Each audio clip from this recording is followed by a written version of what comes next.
Beating up over the things to remember.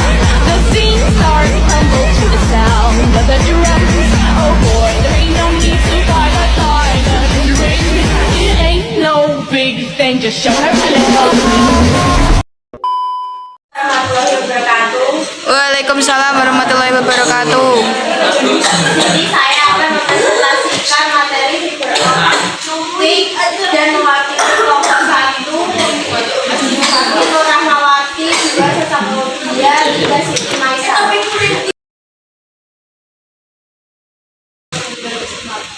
Pengertian fiberoptik.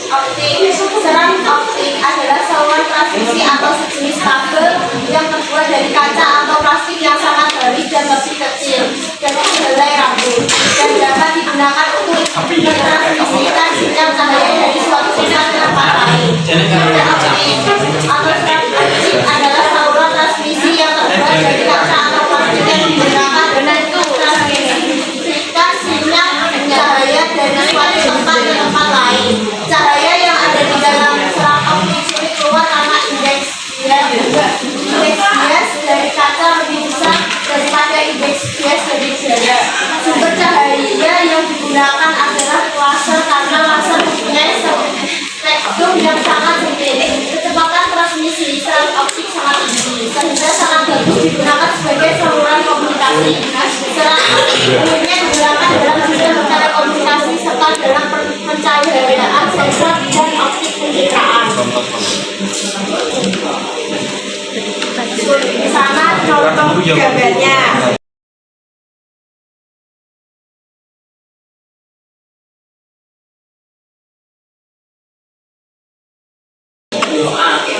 Bagian-bagian fiber optik. 1. Landing. 2. Core. Landing adalah seluruh dari core. Landing mempunyai indeks bias lebih rendah daripada core akan menghubungkan kembali cahaya yang mengarah keluar dari core kembali ke dalam core. Efisiensi dari serat optik ditentukan oleh kemurnian dari gaya penyusun gelas. Semakin tinggi bahan gelas, semakin sedikit cahaya yang diserap oleh serat optik.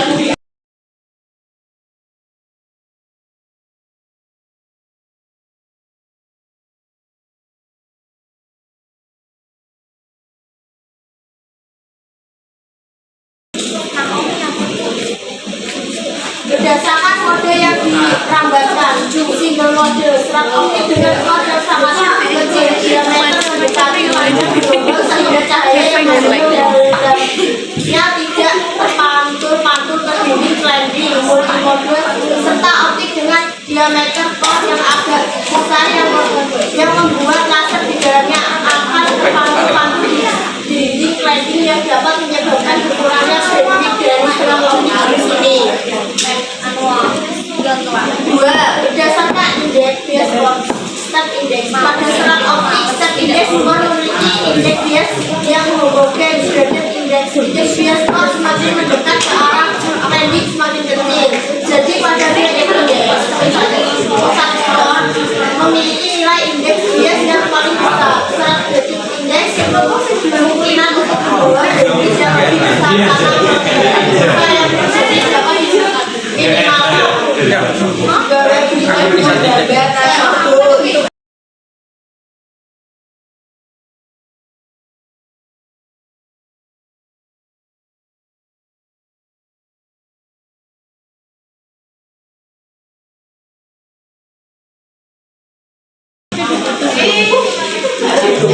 Sejarah fiber optik.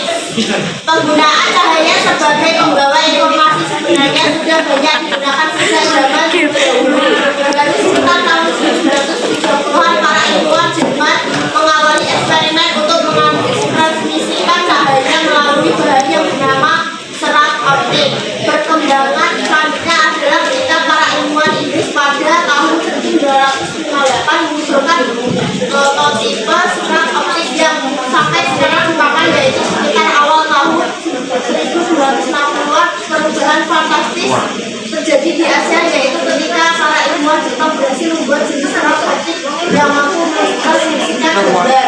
Di lain pihak, para ilmuwan selain mencoba eksperimen cahaya menjinakkan cahaya, kerja keras berhasil sekitar 1959 langsung digunakan lokasi pada daerah berfrekuensi kapasitas atau ratusan gigahertz frekuensi global mikro terdiri atas 11 titik yang disebut oleh Bill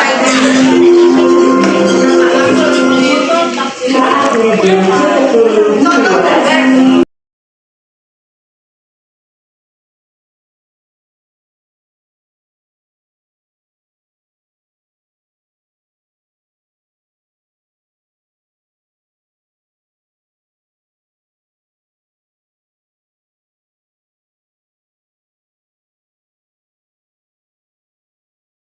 Faktor struktur dan properti sistem transmisi. Teknologi beroptik terbagi atas dua kategori umum, yaitu satu, single mode beroptik. Single mode adalah sebuah sistem transmisi data berwujud cahaya di dalamnya hanya terdapat satu buah indeks sinar tanpa terpantul yang membuat sepanjang media tersebut dibentang. Single mode dapat membawa data dengan bandwidth yang lebih besar dibandingkan dengan multi mode beroptik, tetapi teknologi ini membutuhkan sumber cahaya dengan lebar spektral yang sangat kecil pula, dan ini berarti sebuah sistem yang mahal. Dua, multi mode beroptik merupakan teknologi transmisi data melalui media serat optik dengan menggunakan beberapa buah indeks cahaya di dalamnya. Cahaya yang dibawanya akan mengalami kemandulan berkali-kali hingga sampai tujuan akhirnya. Sinyal cahaya dalam teknologi beroptik dapat dihasilkan hingga 100 mode cahaya. Ternyata mode yang dapat dihasilkan oleh teknologi dan besar ketika ukuran fibernya dan sebuah parameter yang diberi nama universal amplitude.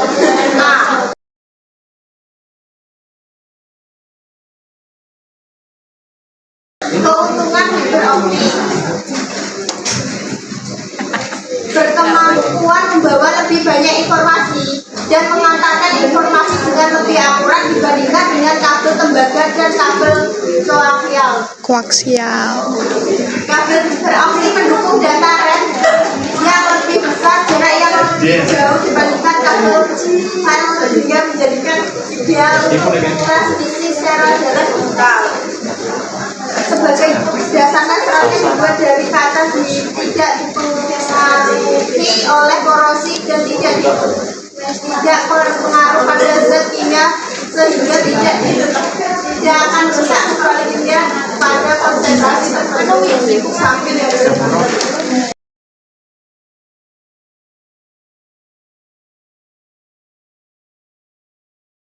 kekurangan fiberoptik. Biaya yang mahal untuk peralatannya, perlu konversi data listrik ke cahaya dan sebagainya yang rumit, perlu peralatan khusus dalam prosedur pemakaian dan pemasangan. Untuk perbaikan yang kompleks perlu tenaga yang ahli di bidang ini. Selain merupakan keuntungan sifatnya yang tidak memanfaatkan listrik, juga merupakan kelemahannya karena mesti memerlukan alat pembagi listrik ekstrim.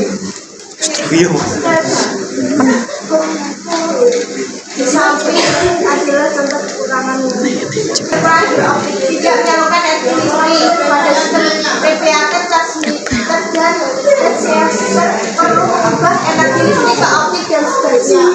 Perangkat sambung relatif lebih sulit karena terbuat dari gelas silika, memerlukan penanganan yang lebih hati-hati. Perangkat terminasi lebih mahal, perbaikan lebih sulit.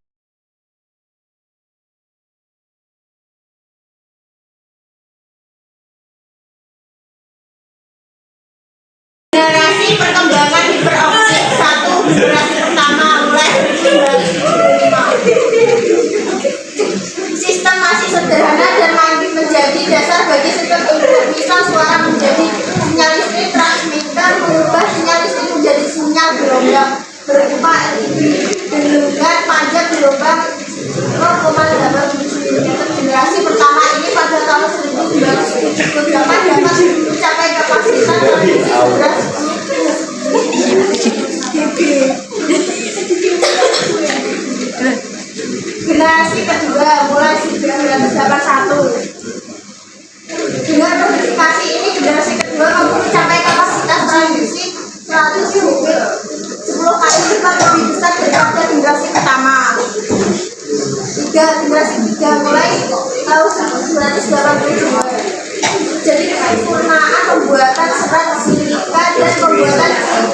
diode laser berpangkat gelombang 1,55 meter.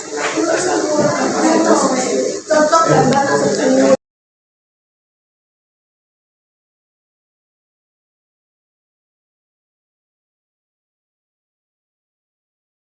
Generasi perkembangan fiberoptik 4, generasi keempat mulai 1984. Pada tahun 1984 kapasitasnya sudah dapat menyamai kapasitas sistem deteksi langsung.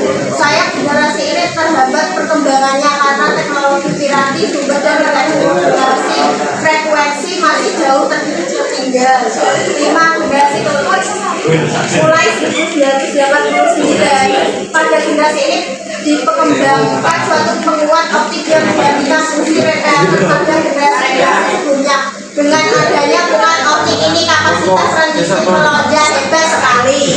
6.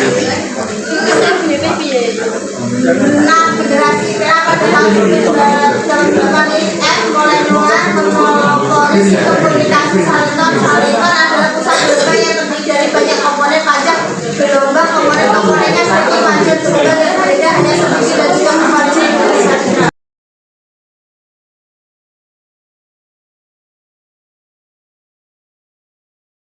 Karakteristik teknologi komunikasi fiberoptik ternyata cukup banyak jenis dan karakteristiknya. Jenis dan karakteristik ini akhirnya membuat jenis-jenis konektor, jenis kabel perangkat yang bervariasi pula. Hal ini dikarenakan perbedaan karakteristik dan juga membuat perbedaan cara kerja dan fitur-fitur yang dihasilkannya.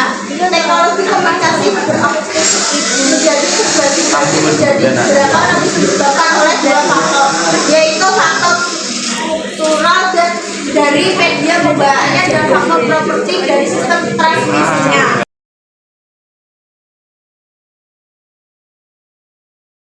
Contoh gambar atas. Cara kerja fiberoptik. Cara kerja sistem soliton ini adalah efek gap, yaitu sinar-sinar yang panjang gelombangnya sama akan merambat dengan laju yang berbeda di dalam suatu bahan jika intensitasnya melebihi suatu harga batas. Eksperimen menunjukkan bahwa soliton minimal dapat membawa 5 saluran yang masing membawa informasi dengan laju 5 GHz atau selanjutnya saluran dapat dibuat menjadi 2 kali lipat lebih banyak jika digunakan multiletik polarisasi karena setiap salur memiliki 2 polarisasi yang berbeda. Kapasitas transmisi yang telah diuji mencapai 35.000 meter.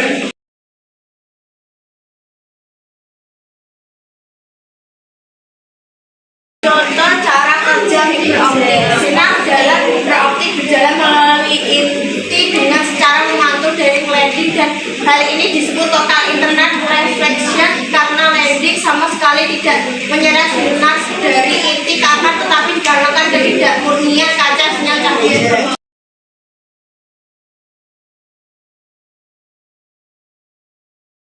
Sekian presentasi dari kelompok kami. Apabila ada salah